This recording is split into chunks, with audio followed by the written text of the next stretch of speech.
د ښځې او د خاوند خوشګوار ازدواجي زندگی لپاره لس خبرې ډېرې مهم او ضروري دي. که چېرې دا غواړئ چې ستاسو زندگی خوشګواره تېره شي او شادي شده چې کوم ستاسو زندگی ده ازدواجي زندگی ده هغه کامیاب وي ناکامه نه شي، دا لس خبرې داسې دي چې دا ډېر انتهایی ضروري دي. که چېرې په دې لسو خبرو کې د یوې خبرې هم تاسو خیال ونه ساتو نو یقیني طور پر ستاسو دا زندگی نشي کامیابېدی، بلکې اکثر او بیشتر د دې لسو د لس خبرې دي په دې کې یو خبره داسې چې هغې کې کمی راشي نو د هغې په ذریعې باندې هغه رشته مخکې برقرار نشي ساتلی، بلکې هغه رشته بیا په منځ کې ختمه شي. او که چېرې رشته برقرار وي نو هغه رشته بیا د لایق نه وي چې هغې ته ښځه خاوند ویلی شي، بلکې هغه صرف برای نام ښځه خاوند. نو که چېرې دا غواړئ چې ستاسو را زندګي خوشګواره تېره شي نو دا لس خبرې دا ضرور واورئ. دا پیغام هر نارینه زنانه دي دا په غور سره واوري. او ظاهره خبره ده چې دا زمونږ د معاشرې حقیقت دی. نن سبا کې موږ تاسو ګورو چې نن سبا ودونو نه بعد اکثر او بیشتر داسې چې هغه چې کوم خوشګوار ازدواجي زندگی وي انسان نوې ژوند شروع کړي نو هغه ناکامه وي. نو د هغې وجه دا وي چې په دې حوالې سره موږ بد احتیاطي کوو. او دا لس خبرې داسې دي کم سے کم دا نور هم کېدای شي لیکن بنیادي لس خبرې داسې دي چې دې حوالې سره به تاسو خیال ضروري ساتئ. اول اعتماد، یعنی د ښځې د خاوند چې کوم رشته ده په هغې کې په یو بل باندې اعتماد کول دا فرض دي، ضروري دي. که چېرې د ښځې په خاوند باندې اعتماد نه وي دغه شانتې د خاوند په ښځه باندې اعتماد نه وي نو یقیني طور پر دا رشته بیا برقرار نشي ساتلی، بلکې دا بنیاد دی د دې رشتې د ناکامۍ چې په دې رشته کې اعتماد نشته. واده ویلی کېږي، شادي شده چې کوم ژوند دی دې ته ویلی کېږي د اعتماد ژوند. که چېرې په دې کې اعتماد نه وي نو بالکل یقیني طور پر بیا دا زندگی بیا نشي کامیابېدی. دا ژوند دا واده دا بالکل ناکامۍ چې کوم اولنۍ سړي ده د په هغې کې ناکامه شو. اعتماد. دویم چې کوم دی د یو بل فکر نه کول، یعنې ښځه رالګي هغه د خاوند فکر نه کوي، دغه شانتې خاوند رالګي د خپل د ښځې فکر نه کوي. هغه ښځه چې هغې خپل پوره خاندان پرېښی دی، خپل مور پلار وروڼه هر څه پرېښي دي راغلي د یو کس په نوم شوي، لیکن هغه خاوند یې فکر نه کوي نو یقیني طور پر داسې هغه زنانه چې کوم دی د هغې په زړه بستي تېرېږي. دا بیا انسان بل طرف ته بیایي، بیا انسان چې کوم رشته ده هغه ماتېدو طرف ته بیایي. او د هغې د ناکامۍ یو وجه دغه هم ده چې ښځه د خاوند فکر نه کوي یا دغه شانتې خاوند د ښځې فکر نه کوي. نو په دې حوالې سره دویم خبرداره چې د یو بل فکر نه کول دا هم د دې رشتې د خرابېدو یو اهم او بنیادي وجه ده. دغه شانتې درېیمه خبره د یو بل مخې ته خپل د جذباتو اظهار نه کول، یعنی اکثر کسان داسې چې هغه خاموش وي دننه په زړه کې څه د هغې اظهار یو بل ته نه کوي ښځه خاوند. نو چې کوم ښځه خاوند د جذباتو اظهار د یو بل ته نه کوي نو د هغو چې کوم معاملات یې هغه بیا مخې ته نه بړاوېږي. ظاهره خبره ده چې د ښځې د خاوند خو د یو بل نه پرده هم نشته، د یو بل مخې ته بې حجابه کېږي. دا واحد داسې رشته ده چې قریبي رشته چې الله حضرت په قرآن مجید کې دې ته فرمایلی چې هن لباس لکم انتم لباس لهن، ښځه ستاسو لباس دی او تاسو د ښځې لباس یې. نو که چېرې په دې کې انسان د ښځه خاوند د یو بل مخې ته د جذباتو اظهار نه کوي او چې جذباتو اظهار نه کوي نو بیا به خپل چې کوم نفسیات دي هغه به په هغې باندې به څه وشي چې باید زما د خاوند څه نفسیات دي او د ښځې څه نفسیات. نو دا پس د هغې نه کېږي چې کله انسان یو بل ته خپل د جذباتو اظهار کوي، د زړه حال احوال بیانوي. که چېرې په دې باندې انسان خاموشه پاتې شي نو دا هم د دې رشتې خرابېدو یو بنیادي وجه ده. دغه شانتې څلورم نمبر یو بل نظر انداز کول، یعنی خاوند رالګي ښځه نظر انداز کوي، یعنی سپک کاتو ته چې ویلی کېږي. دغه شانتې ښځه رالګي خپل خاوند ته سپک ګوري نو دې ته ویلی کېږي نظر انداز کول. نو دا سپک کاته دا نظر انداز کول دا یقیني طور پر دا د دې چې کوم شادي شده زندگی ده، دا شادي شده ژوند دی، دا چې کوم رشته ده د ښځې د خاوند په دې کې د ټولو نه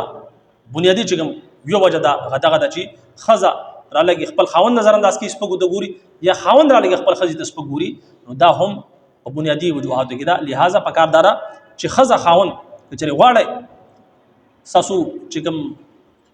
زندگی ده ازدواجي زندگی ده کامیابه شي نو د یو بل نظر انداز کولو نه به تاسو ځان وباسئ، بلکې یو بل له اهمیت ورکول او خپل چې کوم ښځه ده هغې ته اهمیت ورکول، هغې ته سپک نه کاته. دغه شانتې خاوند ته خپل سپک نه کاته. که چېرې انسان داسې عمل کوي سپک ګوري نو یقیني طور پر دا علامت دی چې دا رشته مخې ته نشي چلېدی. دغه شانتې پنځم نمبر په یو بل باندې طنز کول، یعنی انسان د انسان نه غلطي وشي لیکن هغه غلطي بیا بار بار دوراول په یو بل باندې تنس کول د خاوند نه غلطي وشي خزر علی خپل خاوند ته پیغور ورکی یا خاوند علی خپل خزي ته بار بار پیغور ورکی تنس بيږي نو انسان دا فطرت ته د انسان فطرت ته چې د تنس نشي برداشت کوله به وخت پر انسان برداشت کی لیکن لکه دته ویل کېږي پرسنل ایشو یعنی خپل په ذاتی اٹیک دته ویل کېږي نو خپل په ذات باندې انسان ته یو سړی په حمله کوي تنس بيږي نو بیا انسان دا نشي برداشت کولی چاهي نارینه یا زنانه او که چېرې دا غواړئ چې تاسو ژوندګي کامیاب شئ نو په وړ وړ خبره باندې په یو بل باندې طنز کول یو بل ته پیغور ورکول د دې نه ورې ځان وساتئ دا هم د رشتې ماتېدو په رشته کې د دراړ پیدا کېدو بنیادي وجه یو دا هم ده دغه شانتي شپږم نمبر مالی چې معاملات دي مالی حواله سره چې معاملات دي په هغې کې لاپرواهي کول اکثر او بیشتر داسې وي چې خاون پیسې ګټي هغه راوړي ښځې له ورکوي او ښځه چې کوم ده بې دریغې استعمال کوي بچ چې د چا خپل لاس په پېښوږي هغه د هغې خیال نه ساتي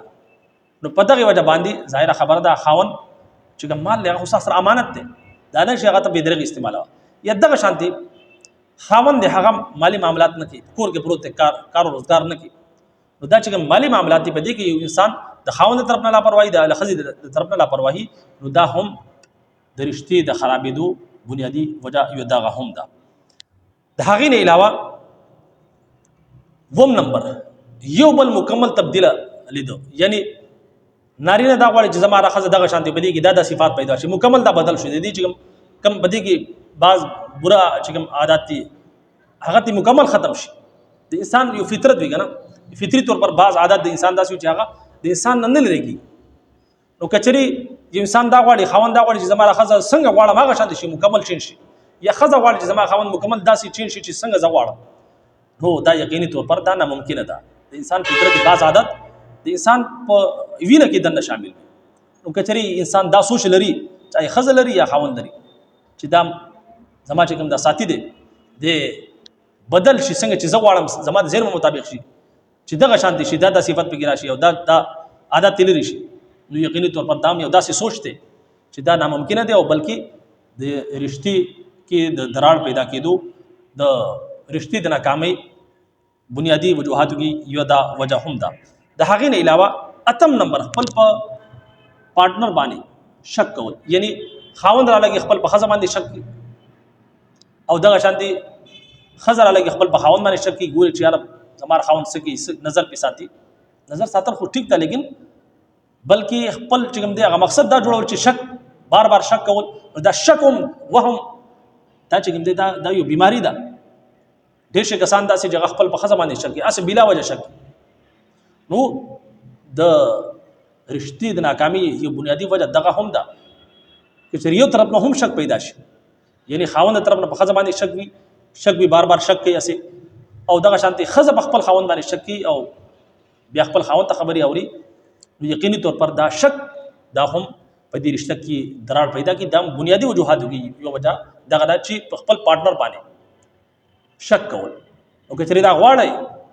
ستاسو ازدواجي زندگی کامیاب وي او په دې کې دراړ پیدا نه شي نو په کار دا چې شک دا بیماری ده دا به خپل له ذهنه نه وباسئ که چېرې شک کوئ نو بیا ستاسو د ازدواجي زندگی مخې ته نشي کامیابېدی خوشګوار نشي جوړېدی بلکې په دې کې به دراړ پیدا کېږي په دې کې باقاعده بیا جدایي راځي د دې چې کوم نتیجه ده دغه شانتي نهم نمبر د یو بل خاندان نظر انداز کول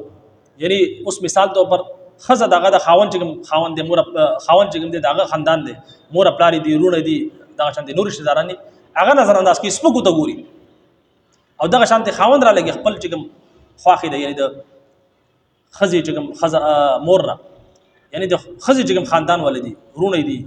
دغه شانتي خویندې دي نور رشته داران دي هغه نظر انداز کوي سپکو ته ګوري نو دا یو داسې عمل دی چې دې په ذریعه باندې د انسان په زړه کې کوټ پیدا کېږي د دې سم دا رشته خرابېږي په کار دا چې خاوند را لګي هغه خپل د ښځې چې کوم رشته داران دي هغو ته ریسپیکټ ورکوي د هغو خیال ساتي هغو ته سپک نه ګوري او دغه شانتي ښځې هم په کار دا ده چې خپل چې کوم د خاوند خاندان ولدي هغو ته سپک نه ګوري که چېرې یو طرف نه هم دا عمل وي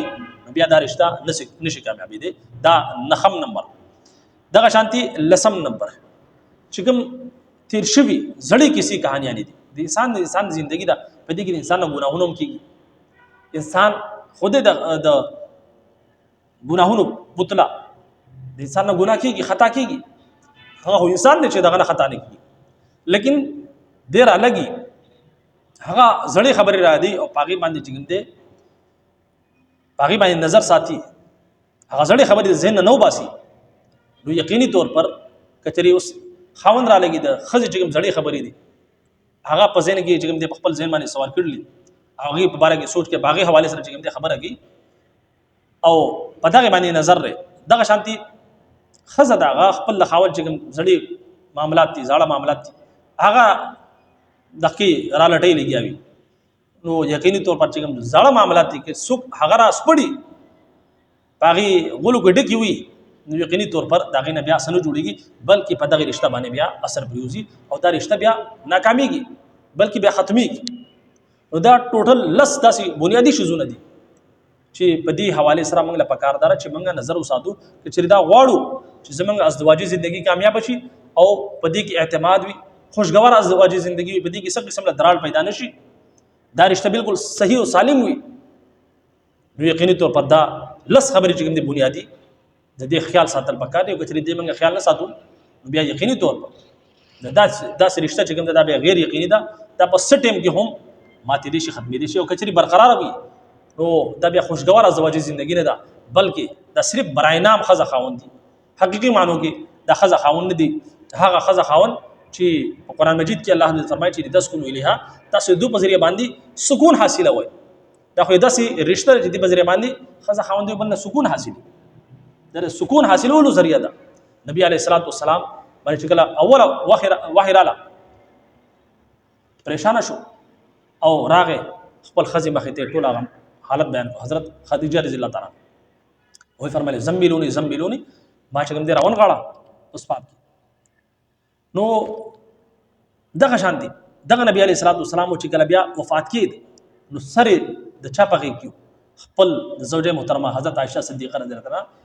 پغې کې چې کوم د سر او په دغه حالت کې د دنیا نه لاړ نو د نبی علیہ الصلوۃ والسلام د ژوندۍ زمنګ مخ ته یو بهترین نمونه ده پکاردار چې موږ د هغه سیرت مطالعه وکړو او په هغه باندې عمل وکړو ان شاء الله تعالی زمنګ چې کوم ژوندۍ ده هر ژوندۍ چې څومره ګوشي دي هغه کې ان شاء الله تعالی موږ کامیاب یو او په هغه کې بنیادی چې کوم ژوندۍ ده هغه د خزې د خاوند چې کوم ژوندۍ ده یعنی ازدواجی ژوندۍ ته ویل کېږي شادي شوه چې کوم ژوندۍ ده دا یو بنیادی ژوندۍ ده چې د انسان دغه ازدواجی ژوندۍ په دې کې څه قسم لا خلل پیدا شي دا انسان بیا یقیني طور پر د دې لپاره دا بیا غټه د پریشانی خبره وي دا د انسان لپاره دا د انسان په خپل اختیار کې ده چې خپل دا کور دا ځان جنت جوړ کی یا جهنم جوړ کی کچري د دې لسو خبرو تاسو خیال ساتئ ان شاء الله تعالی تاسو قربا د جنت منظر پیش کی او کچري دې خیال نه ساتئ بیا تاسو په خپل د دې اعمالو په ذریعہ باندې خپل لا کور ځان لپاره بیا تاسو په خپل جهنم جوړوي او دا رشتہ دا سي رشتہ ده چې دا د ټولو نه قریبي رشتہ ده د مخې تاسو ما مثال درکو چې انسان د بل انسان مخې ته به حجاب کې دي نشي لیکن دا سي رشتہ ده چې د دې کې د یو بل نسب قسم لپاره پرده نشي بلکې په قران مجید کې الله رب العزت دې ته لباس ویل دي تاسو خزه د خاون لباس یا خاون د خزي لباس ته بکاردار چې دا رشتہ کامیاب شو دغه کامیابی دله لپاره د الله خبرې چګم دي تاسو مخې ته ما بیان کړي الله حضرت منګه تاسو را د دین صحیح سمجھ او باغ باندې عمل کولو توفیق راکړي اجازه راکړي السلام علیکم ورحمت الله وبرکاته